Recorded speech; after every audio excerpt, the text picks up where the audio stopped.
Sa video na ito ay pag-uusapan po natin ang dalawang napakalaking desisyon na haharapin ni XRP at ni Ripple ngayon pong October 2025. Ayon po sa isang kilalang legal expert, parehong darating ang dalawang kritikal na pangyayari na posible pong magbago ng direksyon ni XRP sa market. Ito po ay tungkol sa desisyon ng SEC sa spot XRP ETF at ang application ni Ripple para sa National Bank Charter. Kaya yan po ang siyang ating pag-uusapan sa video na ito. Pero bago po tayo magpatuloy ay pakibasa na lamang po muna ang disclaimer dito po sa ibaba ng ating screen. At simulan po natin sa ating unang katanungan kung ano ang nangyayari sa XRP ETF ngayong October. Isa po sa pinakamalaking usapin ay ang spot XRP ETF. Kamakailan ay muling nagdesisyon ang SEC na i-delay ang ruling sa ilang XRP ETF. Kaya ang final deadline ay itinulak papuntang October. Dito, dapat magdesisyon ang US SEC kung aprobado ba o hindi ang mga ETF na ito. Kasama rito ang CoinShares at saka 21 shares XRP ETF. Kapag aprobado ito, magiging mas accessible si XRP sa mas maraming institutional investors. Ang impact po nito sa market ay malaki dahil maaaring dumami ang demand. Kapag tumaas po ang demand, natural na tataas din ang presyo ni XRP. Pero kung i-disapprove ito, posibleng magkaroon ng panic selling at pansamantalang pagbaba ng presyo. Ngayon ay bakit po mahalaga ang ETF para kay XRP? Mahalaga po ang ETF dahil ito ang daan para sa mga traditional investors na gustong makapasok kay XRP nang hindi po direktang bumibili ng token. Para itong shortcut na magbibigay ng mas malawak na exposure sa XRP gamit ang regulated financial products. Kung aprobado po ng SEC, tataas ang credibility ni XRP sa mata ng traditional finance. Ang impact po nito ay mas mataas na tiwala mula sa malalaking institution.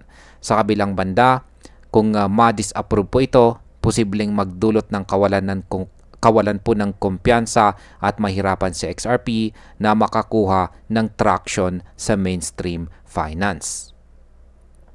Ngayon ay ano naman po ang usapin tungkol dito sa National Bank Charter ni Ripple.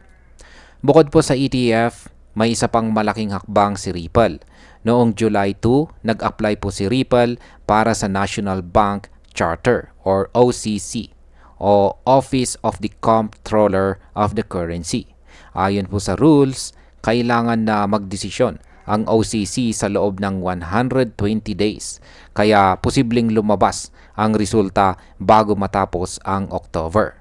Kung makuha po ni Ripple ang lisensya, magiging lehitimo siyang financial institution na may kakayahang mag-operate bilang isang bangko sa national level.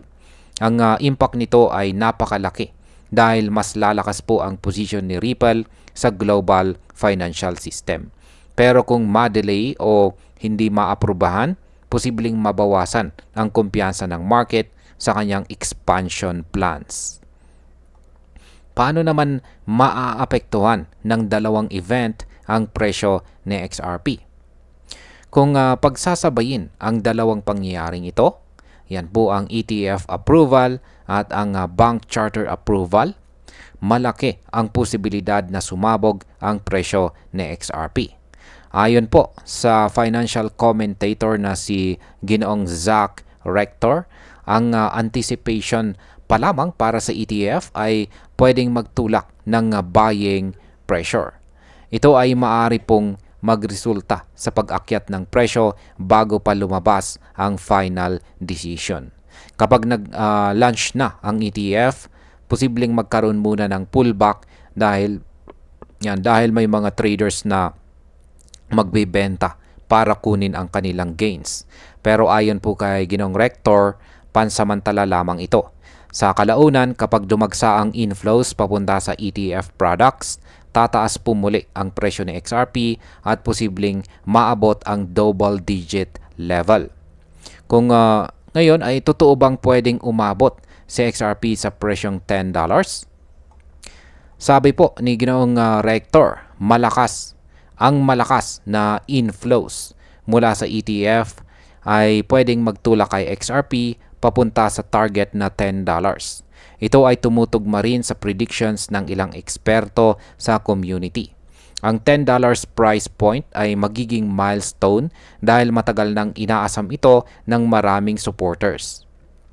Kung mangyari po ito, magbibigay ito ng panibagong momentum sa buong crypto market dahil makikita po ng iba pang altcoins na posible pala ang institutional adoption. Kaya ang impact po nito ay maaaring domino effect kung saan tataas ang kumpiyansa ng investors sa ibang mga crypto projects.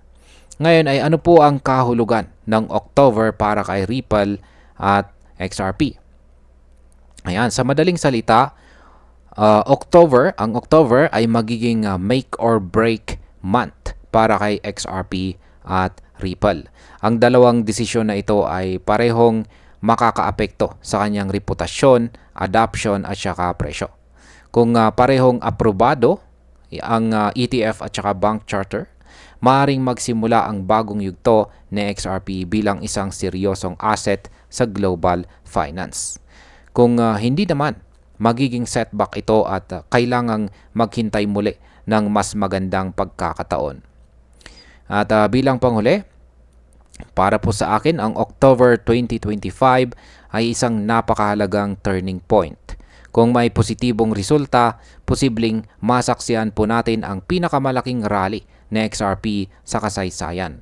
Ito ay makakapagdala ng bagong tiwala mula sa malalaking investors at saka financial institutions. Pero kung hindi magtagumpay ang mga desisyon na ito, dapat maghanda ang mga traders sa matinding volatility. Ang pinakamahalaga po ngayon ay bantayan po natin ang developments at wag po tayong pumasok ng walang strategy. Dahil sa laki po ng risk at reward, ang October ay maaring maging buwan ng tagumpay o buwan ng pagsubok para kay XRP at Ripple. At ayan, hanggang dito na lamang po tayo sa video na ito mga ka-crypto. Marami pong salamat sa panunood. Ingat po tayo lagi at God bless po sa ating lahat.